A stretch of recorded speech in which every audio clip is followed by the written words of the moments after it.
Welcome to the 21st chapter of the book of Exodus. Now, God is giving these, here it calls them ordinances. He gave them the commandments in the last chapter from Mount Sinai, and now the ordinances. And I'm not a lawyer, I'm not a rabbinic expert to know all the different nuances of the Levitical laws and everything. All I know is what the words somewhat mean. Sometimes they're different because if you're not familiar with what the thing is, then you have to depend on other sources outside of just the context. Uh, so even like animals, there may be a Greek word, but to understand exactly what that animal is, if you're not a native Greek person, then you would have to look it up in a dictionary. But here we have the words coming from the Hebrew and what the thing is in the Hebrew and to what it is into the Greek. And to understand all of this, if you're a Greek person, you can understand the Greek words, but you're not a Jew, and so you don't really understand the background of them. It makes it fairly difficult. So this is basically where I'm at. I'll bring out the best that I can of the things that I see as notable. The first one is the ordinances, and instead of commandments, and they seem like an ordinance is more of an everyday general rules of everyday life, one thing or another, things that happen, rather than the Ten Commandments, which are major. These are many more than what is listed in the Ten Commandments. And it gets down into daily behavior and so forth. Now, not even that's not even including. Then you get into the things about the temple and the clothes and then the sacrifices. It goes on and on that God has given these people these different rules, regulations, ordinances, laws. So here the ordinances which you shall place before them. If you should acquire a Hebrew servant, he shall serve to you 6 years, but the 7th year you shall send him free without charge. So now here we're not talking about a slave. A slave would be somebody that's owned, and I don't believe, as I remember, that the Hebrews would have another Hebrew as a slave for life. They would be what would be the Hebrews that was acted somewhat as a slave, would do so for 6 years. In the 7th year, he would be led free. Now, later we'll get into the rules of the 7th year release. But right here, it's basically calling him a paida, a servant, not a doulos or a douli, which is a bond man or a bond servant. And so somebody that you acquire and purchase some way for either money or something else, a livelihood to that person, place to live, food, and so forth. In the early development of the New World, before the United States, they had what were called indentured servants, and people would do some very similar to this, sell themselves to somebody that would pay the passage from them to go to the old world and come to the new world, and then work for a certain period of time in some type of a trade or service. And so this was similar to these indentured servants. So this was also something that occurred even in the New World, probably before the United States was developed. So in the 7th year you shall send him free without charge. If he alone should enter, also alone he shall go forth, mono, a monastic, somebody that lives by themselves, comes from that mono. If he comes in for the 6 years to work, then he goes forth. But if a wife should enter together with him, also the geni, misogyny comes from that, hating women, the wife shall go out together with him if they both come in as a couple. And now here's interesting, because we have this usage of Kyrios, and Kyrios, as we've seen earlier, was for the Lord. He used it for Kyrios, for the Tetragrammaton, the four Hebrew letters, transliterated into Arabic or English, YHWH, and Jesus was a Kyrios. So whenever it was the YHWH, the Yahweh, Jehovah, I made it all LORD, capital L, capital O, capital R, capital D. And when it was God, not Theos, but Elohim, then he was called LORD with the capital L, small ORD, and also the same in the New Testament with the Lord, Kyrios, Isu, Christus, the Lord Jesus Christ. He was in the New Testament, capital L, small O-R-D. Now we have the Kyrios again, but when it's obvious it's not talking about God in any way, then it can be some type of I don't want to call him a ruler, but a person that is over somebody else. And a master I used, and they're also used an owner. You can be a master over certain things, and over land you wouldn't be a master. You could use the word, but I would use the word owner. If you had lawnmower, you wouldn't be the master of the lawnmower, you would be the owner of the lawnmower. But you could be a master mechanic, so all these possibilities, but this comes from this word, Kyrios. So if the master I used here should give to him, that's an indentured servant, to him a Gyneka, a wife, and she should bear to him sons and Thigateres, daughters, we have a transliteration almost, the Gyni and the children shall be to his master, and he alone shall go forth by himself. So if the master gives a man during those 6 years a woman and she has babies and he owns these, now I'm not sure if it's for the 7 years or how it works, it doesn't say, but basically this is an economic system set up by God thousands and thousands of years ago. And if responding, the servant, the pace, same word as before, the servant, the pace, pay 38:16, pay the, and pace, right here, 38:16, another form of that word. And then 13, pay thea, as children. And if the servant, the indentured servant, says, I have loved my master and my wife and the children, I do not want to run free, wants to stay with the family, then his master shall lead him to the judgment seat, the criterion. A criterion is a derivative, English derivative, of the judgment seat of God, probably somewhere, either the tabernacle or the temple, something where the judgment seat of God is, and the judiciary would sit, and then lead him to the door, unto the doorpost of that place, either in a tent or had doorposts or a building, and his master, the Kyrios, shall make a hole in the ear with the shoemaker's awl. Well, I saw that and I went, oh, that's terrible. But people have today, they have holes in them everywhere. And it's like the popular thing to have these holes in your skin and have different types of amulets hanging, rings and so forth, hanging from your nose, your ear, and eyebrows and lips, all over and probably even other places. So this was like making a hole in the ear, like earring.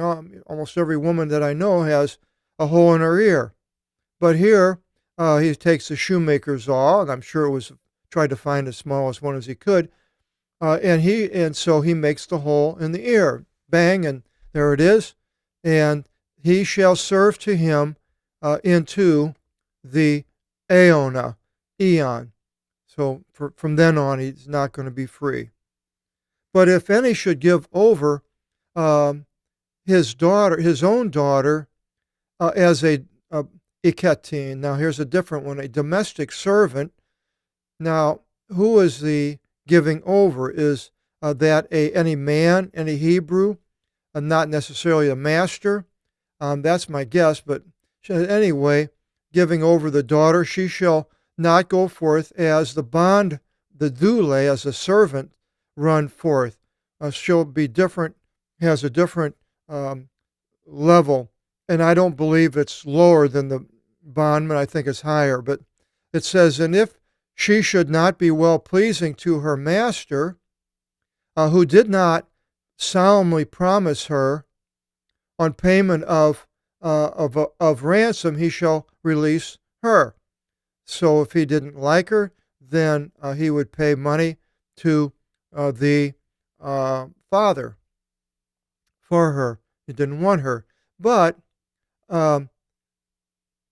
now she could go, I suppose, to other people to that period of time and be sold to them, I guess.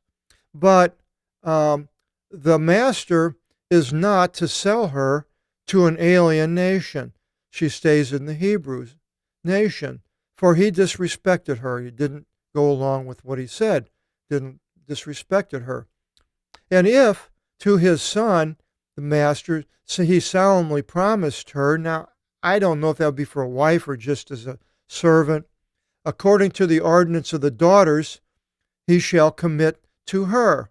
So you get into the dowry thing here, where somebody has a dowry, the woman has a dowry, has so much value, to own so much of value, either in goods of some sort or money, gold, silver, and it's hers, and it goes along with her in a marriage. So I think it's getting into that, and if he should take to him another woman to himself, but yet the woman was promised to him, but he takes another one. Now it doesn't say wife, but I'm not sure, or as a servant, the things necessary in the clothes and her companionship he shall not deprive.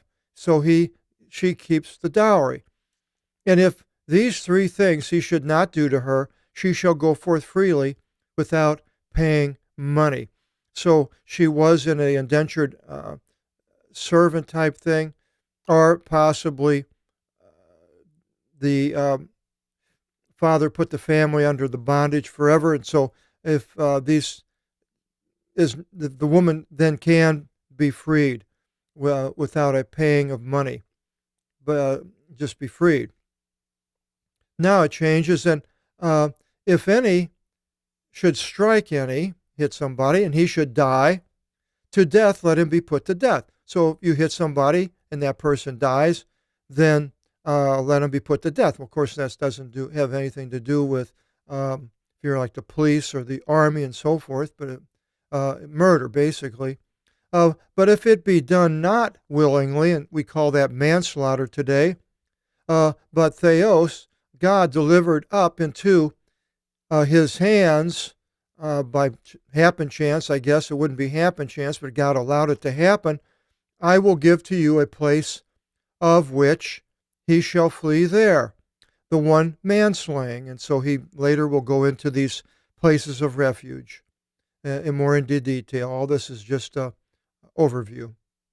But if any should set against the neighbor to kill him by treachery because he hates him, and should take refuge, later in the cities of refuge, you shall take him from my altar to be put to death. So he's apparently taken to the altar of God and sentenced to death and taken out and done away with. Whoever beats his patera or his mitera, we have paternal and maternal come from those words. Thanatology, the study of death. To death, he should be put to death. And the thanatousto is the subjunctive verb for being put to death. He should be put to death. Now, it's not in the imperative, so I'm sure that people had hit their parents weren't always put to death. The one speaking evil of his patera or his matera to death, here it is, let him come to death. So just speaking evil of the father or mother, then it's in the imperative. It's interesting, why wouldn't it be in the imperative here for if you beat him, which is worse than speaking evil? It's interesting with the Greek, you have all these little nuances you can see, and they pop out. And now we see in Matthew 15:4 and Mark 7:10 that Jesus mentions this about how the Jews were taking advantage of the parents. And then whoever should klepsy, steal, we have kleptomaniac from that.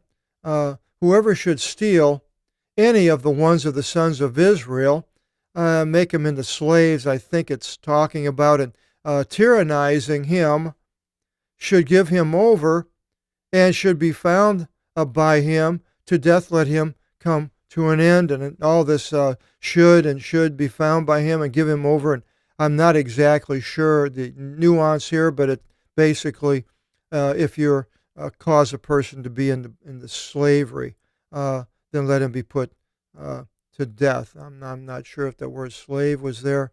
No, it just says, if you steal any one of the sons of Israel, maybe from another person. And if Theo Andres, two men, duo, and Andre, we have android from that word, revile each other, and one should strike the neighbor with a stone, litho, or a fist, and he should not die, but lies down upon the bed, if in arising the man should walk outside upon his cane, the one striking shall be innocent, except he shall pay for his idleness and the physician's fee. Now, I'm not sure if it depends on the guilt of who's striking who. Maybe it doesn't say, but basically the idea is that if one is not killed, then there's still something to be paid for that striking.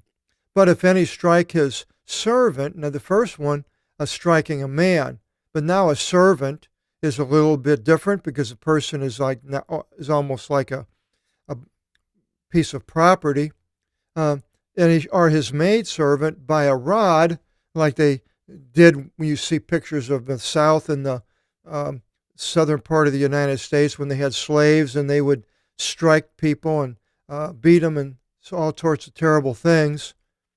And one should die by his hand.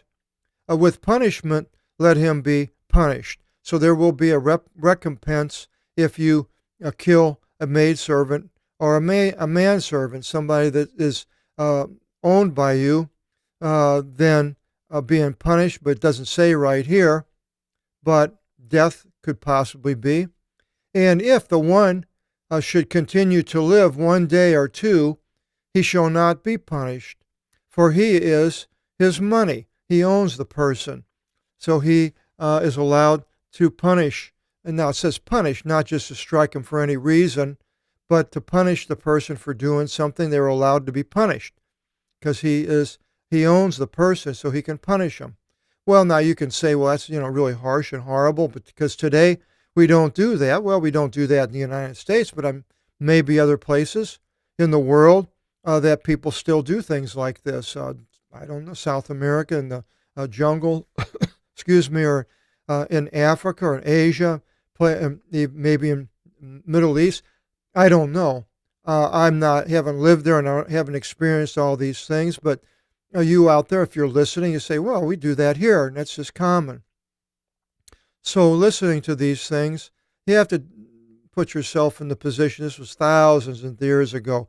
This is nothing as bad as a lot of things that have happened since then with the Romans and all sorts of cruelty going on by people. This was actually a fairly decent setup, probably the best that you could find.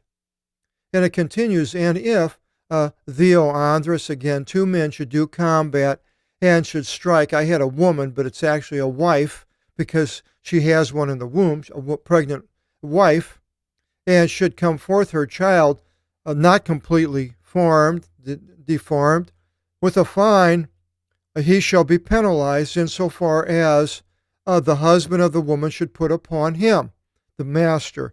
If the master should strike a woman that's in the bondage, so the husband makes the penalty insofar as the husband. And he, the master, shall give by means of what is fit.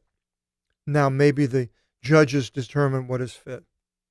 And if it should be completely formed, the child is okay, even though he hit the woman, he shall give life for life. So he shall give life for life, eye for eye, tooth for tooth, hand for hand, foot for foot. We have psyches for life, psychology, the study of life, ophthalmon, ophthalmology, eye, odonta, odontics for dentistry, hira, chiropractor for hand, pod, a tripod for foot. All these derivatives. Trauma comes from trauma here, trauma. Burning for burning, wound for wound, stripe for stripe. And if any should strike the eye of his manservant or the eye of his female attendant, and he should blind one of them, he shall send them free on account of their eye. What a price to pay. You lose your eye, but you get free. And if the tooth of the manservant or the tooth of his female servant he should knock out, he shall send them free on account of their tooth. So the heavy price to pay if you mistreated your attendants and these indentured servants. And if a bull should gore, now we're going into the animals, we have Taurus, the bull. Also a Ford automobile. I had a Ford Taurus. A bull should gore android, or a gyneka, a wife or a man, and either die. With stones you shall stone the Tavros, and you shall not eat of its meats, but the owner of the bull shall be innocent. So I don't know who got to eat the bull, but nobody, I guess, if it killed a human. But the owner will be innocent. But if the bull, if it was an accident, you crossed a fence into a place where there was a bull and ran across it and the bull gored you and you died, then basically it's pretty much your own fault being around the bull. And I remember seeing this article about if you can't do the 100-yard dash in 9 seconds, then don't go through here because the bull can do it in 10. And so the bull. But if the bull should be goring, Tavros, before yesterday and before the treatise, so you can see that has to do with 3, third day before, and men testified to its owner, saying, that's a bad bull. He should not, and he should not remove it, and if he should not have done away, and if it should have done away with a man or a woman, well, they shall stone the bull, and the owner of it shall die in addition. Whoa. So if you have a bad animal, mean, can hurt somebody, you don't do anything about it, then you will pay the penalty. And if ransoms should be put to him, he shall give ransoms for the life of it, as much as should be put upon him. Now here's a ransom should be put upon him. Who is the him? Is that the bull or the owner or the person that was done away with? I'm not quite sure. He, and who is the he? He shall give ransoms for the life of it. Now, I'm guessing possibly the bull, and if the ransom should not be put to him, he shall give ransoms for the life of the bull, instead of the bull being killed, I guess. as much as should be put upon him. So there he could pay a money for it and keep the animal, maybe. And if a son or a daughter should be gored, again with that bull, according to this ordinance they shall observe it.